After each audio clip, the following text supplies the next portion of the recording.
Hello everyone, welcome back. Today I'm going to be talking about black powder revolvers, and specifically I'm going to be talking about their weights. Okay, I put them on a scale and I'm going to talk about their weights versus how useful they are in everyday carry capacity. Okay, so on the end over here I got the 1858 Remington.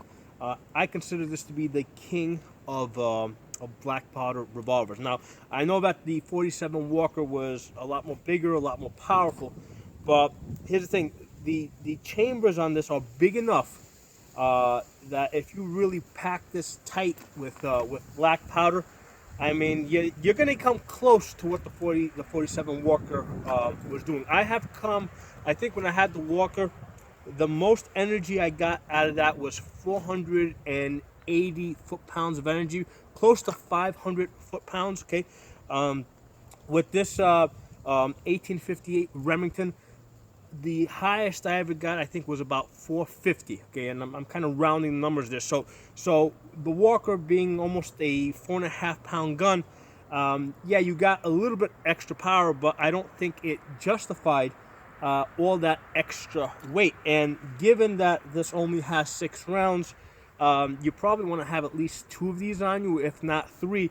So that's something to consider. Weight is an important consideration if you're going to be carrying multiple revolvers, okay? Because the fastest reload for a revolver is another revolver, okay?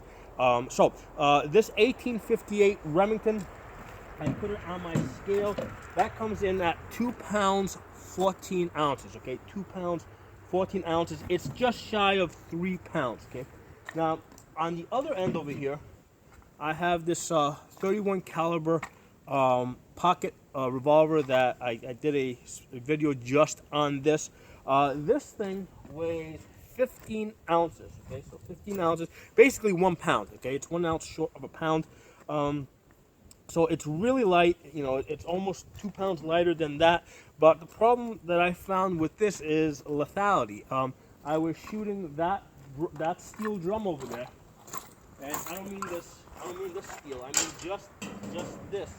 And in many cases, this, you know, with full charges was not penetrating. Okay. So that's the thing. It's like you're carrying a pound of steel, but the lethality of that 1 pound of steel is very questionable. Okay. So that's the problem with this. It's really light, but I don't think it really helps that much. Now, over here I have the Colt. Okay, this is a 44 caliber Colt. This is a 36 caliber Colt. Okay, and here's the weights on the 44 caliber. 2 pounds 11 ounces versus 2 pounds 10 ounces. So there's a 1 ounce difference from 36 caliber to 44 caliber. So my thought on this is that, you know, for that extra ounce, yeah, definitely go for the 44 caliber. You're gonna get a lot more power.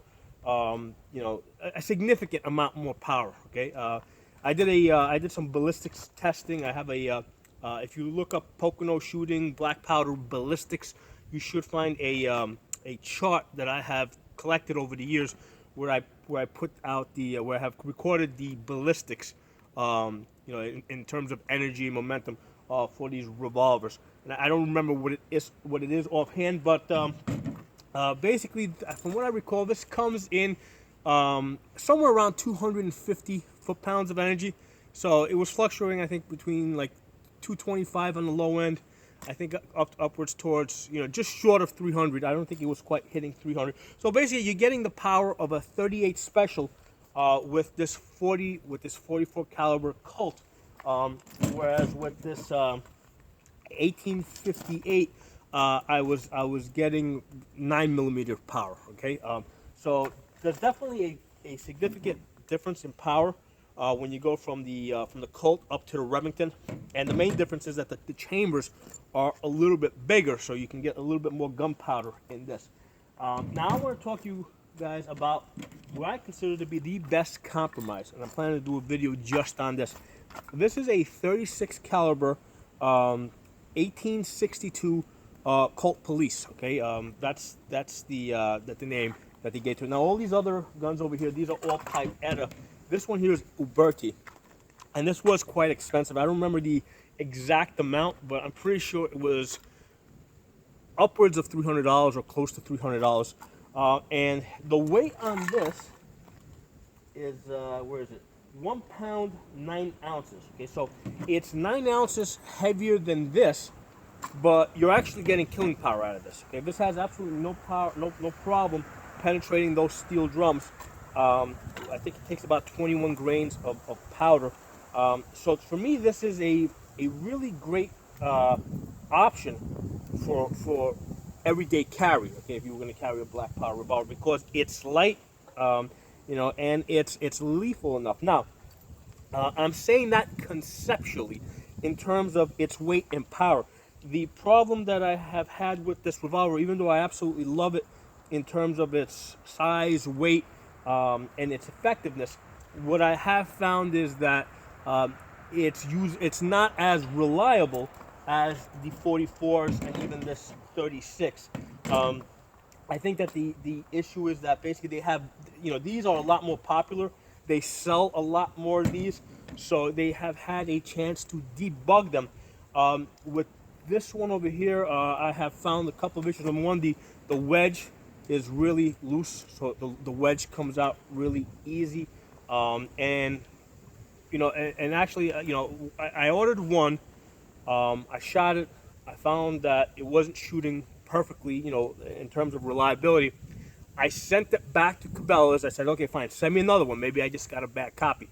So they sent me another one, and that one was pretty much exactly the same thing with the loose wedge.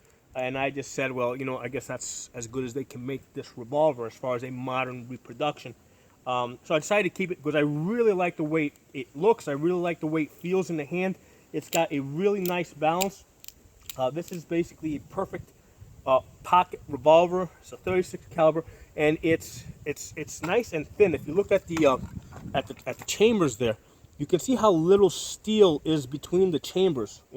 So that they really put as little steel into this as possible. With these big 44s, they tend to overbuild them.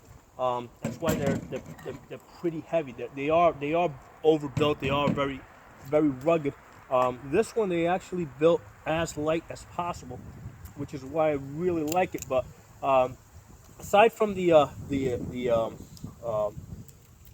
you call this thing? The wedge being a little bit too loose, and I did put this on an anvil and shape it out a little bit, which made it a little bit better than it was originally, but I still can't get it perfect. Aside from the wedge, another issue that I found with this is that, for one thing, that it would pinch the caps and basically suck them out. And the reason why that happens is because there's a little notch that they put in the hammer so that you can rest the hammer between the nipples safely. And what happens is it's cut so fine that it pinches the caps and it pulls them out. So the solution to that is basically to take a file and file this out a little bit. I used Dremel, and what I did is I went a little too far, because now it won't, now it will actually slip off the that little stud. But that's all right. That's not a big deal. I wouldn't carry, if I was going to carry this, I would carry this on an empty chamber. I don't trust the little studs that they have, that this wouldn't slip. Because it's a small revolver with a small cylinder, if the caps do happen to fall into the action, it's pretty good at jamming the gun up. With these large revolvers, just because they have a larger cylinder, larger gears basically, if a cap does fall in there, usually if you crank down hard enough on your hammer, it will chew it up and spit it out. So even if you do get a cap in your action, you can usually just power through it and spin your cylinder. But with the little one, with this little one, there's just isn't enough leverage, so it jams the gun up. So I think it's a great concept. I think that this is pretty ideal in terms of what I would want in an everyday carry revolver. Although the modern reproduction, this modern reproduction that Uberti makes, is not really that good. I mean, there's really no other way I can put it. It's really not that good. I have to assume that the ones that were made in period were better, I also, well, here's the thing. When back then, when they would make them, there was a lot less automation and a lot more people involvement. So these things, were basically handmade. I mean, they may have used machines to help them make it, but it wasn't like a computer running a machine. Even if there was a machine that was, that they used for, for folding metal, whatever, but there was a person behind the machine working it, and then inspecting each piece as it came out. And then when the revolver was put together, again, it was, visually inspected. And not only that, but once the revolver was sold, I mean, there was pretty much a gunsmith in every town that was really familiar with all the things that could possibly be wrong with these revolvers. And if there was some type of a manufacturing defect that was known, he would have a solution. Like, for example, if this wedge, was coming out too easy, well, he probably had a bunch of wedges that he made himself that he would substitute in, and you would pay him for that. So in period, any problems that existed with the revolvers as they came out of the factory, you had local gunsmiths that would be able to basically debug it for you, or you could debug them yourself. I mean, working on these things is not that hard, but today they're just mass produced in factories, and then when you get it, there's really no way for you to really debug it. Which is why, I definitely recommend, like, if you're first starting out, buy the 1858 first. This is the king of revolvers. Then after that, get the Colt 44. Even though this is the 1851 style, and this is the Confederate version because there's brass back here. So the Confederates basically kind of copied what the Union did. So this would have been really a 36 caliber. It would not have been that common to see a 44 caliber until 1860. In 1860, Colt made its round barrel, a 44 caliber version of the Colt. Although, like I said, a lot of these things were copied locally. The Union was, I mean, not the Union, the Confederates were copying and counterfeiting the Colt designs. So you would have seen all sorts of variations.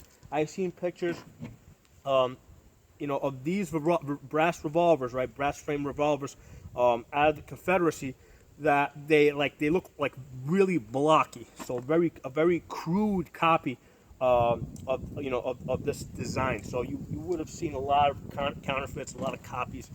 So a couple of things I wanted to share with you. Primarily the weight of these things. So basically, the 31 pocket, 15 ounces.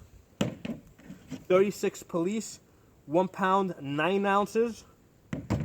36 Colt, 2 pounds 10 ounces. 44 Colt, 2 pounds 11 ounces. 44 Remington, 2 pounds 14 ounces. Now, one last thing I'll point out: between these two Colts over here, this is the 44. This is the 36. Even though there's a 1 ounce difference between these two guns, basically this has the octagonal barrel, so there's a lot more, that extra ounce is out here in the barrel. So as you, lift the gun up like this, you can feel that 1 ounce difference, because it's not just a question of 1 ounce, 1 ounce of extra weight, but it's 1 ounce of extra weight way out at the end of the barrel. And then when you compare it to the Remington, which basically the Remington has an extra inch of barrel, okay? So even though this is a much bigger, more heavy-duty revolver, when you're coming out of the holster and you're turning the gun over like that, you can definitely feel that this gun is heavier. This gun wants to rotate a little bit slower than this gun. This is a faster gun to rotate. So that 1 ounce makes a difference between these two guns, and certainly makes, the 3 ounce difference definitely makes a difference between these two guns. So a couple of things for you guys to think about. If you got any questions, comments, feedback, put in the comment section. And if you're not a member of the channel, subscribe. I'll see you guys next time.